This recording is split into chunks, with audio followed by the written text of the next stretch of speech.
Hello everybody. Today I will be showing you how to get rid of this message on the Epson Stylus SX425W.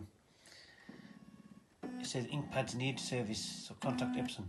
Today I will show you a very easy hack of how to get rid of this message. So let's go. So first of all, what you need is a screwdriver drill, okay, or a screwdriver just to open this screw. Right. Okay, now after you've done that, the next part is very simple. Grab a hammer.